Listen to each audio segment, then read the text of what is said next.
Hello, everybody, and welcome back to Lucy's Science Library. Today, we're finally going to get into talk about vintage sci-fi, starting off on a bit of a weird foot with Costigan's Needle by Jerry Sohl. As always, please stick around to the end of the video for the bunny clip of Lucy and whatever shenanigans he gets up to. Now, on to the author. Knowing who Jerry Sohl is going to be pretty important for when we're talking about this book. When I first found it at the bookstore and read it straight through, I had no clue who he was. I'd never read anything by him in the past before. And after doing some research on him, it made Costigan's Needle make a lot more sense based on the way it's written. So who is Jerry Sohl? Jerry Sohl's a sci-fi writer who's written over 20 sci-fi novels, the bulk of which he did in the 50s. But he's perhaps more famous for writing and ghostwriting episodes of famous sci-fi TV shows such as The Outer Limits, Alfred Hitchcock's Presents, Star Trek, and even some Twilight Zone episodes. And please keep that little detail in mind, because it'll become important when we're talking about the book later. It was a little difficult to do research on Jerry Sohl, because from what I could find, not many of his novels or episodes of those shows ended up going on to become huge bestsellers or genre-defining sci-fi. But from what I could find, the reception to his books, even at the time they were written, was pretty mixed. From these few reviews that I found of his books at the time, even the terms they used were a mixed bag. You had words such as interesting and entertaining, right alongside terms such as oversimplified and lacking in characterization. So it's safe to say that criticism of his book was generally pretty mixed, both positive and negative. Unfortunately, when talking about the plot of Costigan's Needle, it's very hard to do so without spoiling it. So if you've heard the other things I've said in this video so far, and you're still kinda on the fence about it based on what I've said about Jerry Sohl, then I'd just say go ahead and read it. I mean, it's not crazy long, you can tell based on the copy I have. You're not going to be losing too much time. I think it took me like 3 or 4 hours to read straight through. So if you're not sure, but you're thinking maybe, just go ahead and read it. It's not going to hurt anything. However, to talk about why I personally didn't like it and why I'm not going to personally recommend it to a lot of people, we do have to go into the plot, which is broadly broken up into two parts. Part one of this book, and the reason why I continued to read it all the way through, is set up a lot like an early Fringe episode, like that sci-fi TV show, and it got me really hooked in. So part one deals with a businessman who finds out about a scientific experiment from a destitute scientist known as Dr. Winfield Costigan. The businessman, whose name is Devin and becomes our main character through the book, finds out that Dr. Costigan has created a portal that leads to other worlds, and he begins funding his research in hopes to make profit off of it. The second part of this book, and this is where the spoilers are, so if you don't want to hear them, go ahead, you can click off the video now. But anyways, the second part of this book deals with an accident happening at Costigan's lab in front of a huge live audience, which ends up taking all the people in the building and transporting them to another world. From there and through the rest of the book, it becomes a kind of survival narrative where the people who were in the lab at the time that the accident happened find themselves in a parallel world where no humans or civilization exists, so they have to rebuild it themselves. So before we talk about the negatives of this book and why I'm not going to personally recommend it to all of you, let's talk about the positives, because there are some, and there are aspects of this book that I actually like, most of them happening in the first part. The first thing I like about it is that in the first part of the book, Jerry Sohl is really good at setting the scene. So this takes place in the 1950s version of Chicago, and when he's originally writing about it, man, I can feel the technology, I can feel the red brick buildings and the snow and winter and the office buildings. It's kind of sparsely written about, but it's really well done. The words he chooses really painted the picture vividly for me. And that's a big part of the reason, again, that I ended up getting hooked and reading it all the way through. Dr. Costigan himself and the early descriptions of his lab and his technology are also pretty cool. Like, if you're like me, I love that vintage sci-fi feel, what they thought technology might have been.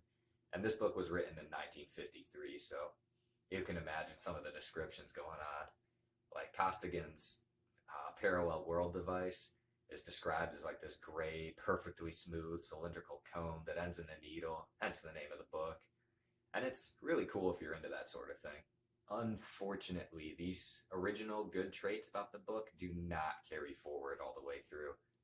And after you've read about the first third of it, it's honestly gonna go downhill. It's not gonna get a whole lot better. And that's gonna take us to our negatives about the book. So, this book has not aged well. There's gonna be a lot of aspects about it that if you're reading it in modern times, are gonna sound stupid, quaint, silly, and pretty stereotypical.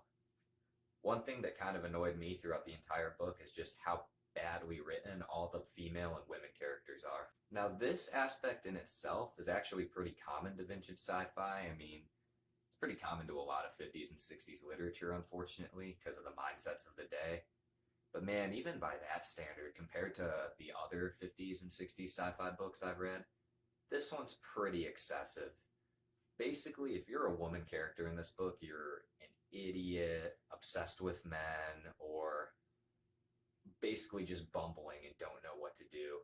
I mean, when they get to the other world, they literally have a part where, like, they're looking for resources to try to rebuild society, and the women characters go off and try to figure out how to make makeup again. I mean, it's pretty stupid. Another thing I'm not crazy about is that the descriptions and the kind of setting the scene stuff that I liked from the first half just completely vanishes once they go to the other world. I mean, when we're in the first half of this book, he's describing the streets of Chicago, he's describing the buildings and their layouts, and I'm with it. I'm there, I like it, it's great. When we get to the parallel worlds, man, I mean, it just gets really sparse. You describe things as gray, and oh, we're over a lake now, and then oh, this lake doesn't matter anymore, except for when it does, and oh, now we're on a field, and now we're in a cave, and there's none of that charm, I guess, that the first half had, where it's describing, the little features of buildings. And again, these aren't deal breakers in regular stories, but once you have it and notice the absence of it, it's kind of hard to unnotice. The third big problem I had with this book, and from reading reviews about how other people felt about it, I know I'm not alone in this, is that just everyone's just a miracle survival expert once they get to this parallel world. I mean, you'll have businessmen and scientists and lawyers just being like, oh, yeah, of course, I know I can eat these berries. These are safe too. And oh, yeah, I can figure out metalworking. And the story takes place over years and years of time. And it's stuff where, if written better or if discussed in further detail, because I don't want to just, crap all over the author, but it's stuff that could have been handled okay had there been more of a struggle. Like, a lot of these guys just mystically know everything they need to know to make society just restart again. And I think it kind of takes away any sense of suspense or urgency or conflict that this book might have otherwise had that could have kept it going and kept me entertained, I guess. The last thing I didn't like, but I'm not going to harp on it too much, is that there are religious fanatics in this book. And they're pretty typical. I mean, I get why they're there, because a lot of the authors at this time had to deal with that sort of crap from Christian communities. Just by today's standard, that aspect hasn't aged well, because the kind of religious sci-fi conflict isn't really there anymore. I mean, where religious people kind of have other things to get mad about. So it didn't age well, but it's not something I'm really going to knock the book for based on when it was written. So, on to my final thoughts. Again, I'm not really going to recommend this book in modern times. I mean, there are aspects of it that are enjoyable, and I'm sure Jerry Sohl is a good writer. I mean, with the credentials he's had, he has to have written something good. This is just personally the only thing I've ever read by him, so that's what I'm basing it off of. But after researching what type of writer Jerry Sohl is, this book's structure makes a whole lot more sense. Because I started thinking about it as if it was going to be an episode of The Outer Limits or The Twilight Zone. And the structure and the narrative and the kind of pace of the book made a whole lot more sense to me.